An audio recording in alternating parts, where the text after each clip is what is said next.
Kasabot gid ka nga si Jesus gibiyaan ang iyang gingharian para ikaw luwason. Busa wala na kay rason nga di nimo siya alagaran. Gikan karon nasabtan nimo nga si Jesus nagluwas nimo, si Jesus naghatag sa imong kinabuhi, si Jesus nahigugma kanimo. Sultian ta ka, dili ikaw ang nagpili sa Dios. Ang Dios mo'y nagpili nimo. Kay ang kamatuoran wala pa kay kapasidad nga pilion ang Ginoo. Pero tungod sa gugma grasya niya, gipili ka.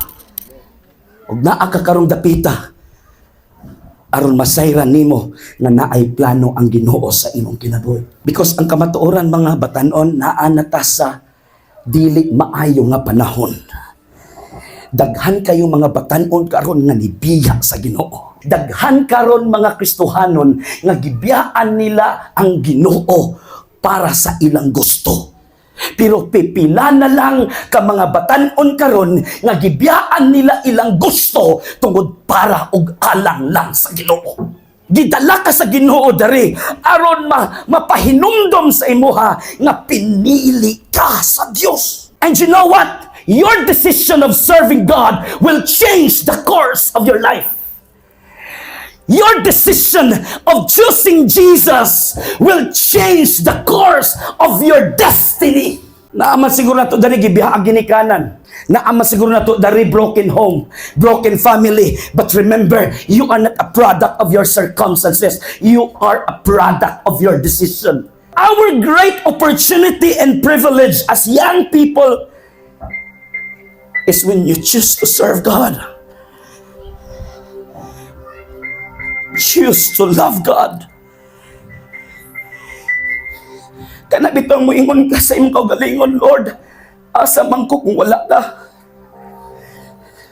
Kana bitong mo ingon ka sa imong kaugalingon, Lord, isagon say mahitabo dili ko mo biya nimo. Your decision tonight is powerful because it will change everything. Alam mo, binago ni Lord yung buhay ko. My life was a mess. My life before, wala pa ko Jesus sa garbage. Usa ko ka-snatcher sa Cagayan de Oro. Usara ko ka-basurero sa Cagayan de Oro.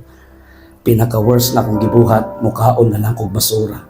But I never regret that once upon a time, ginawat na ko si Jesus. And that decision, way back when I was 17 years old, that decision changed my life. Turn my life upside down. So tonight, it's my prayer that this generation is going to serve God. Your generation will serve the Lord. Kahit anong mangyari, huwag mong ipagpalit si Lord. Huwag mong isuko kung anong naumpisahan mo kay Lord. Huwag mong isuko yung langit na para sa'yo. Huwag mong isuko yung bright future na kaya niyang ibigay sa'yo. Huwag! Because when you make Jesus your priority, Jesus will be your destiny.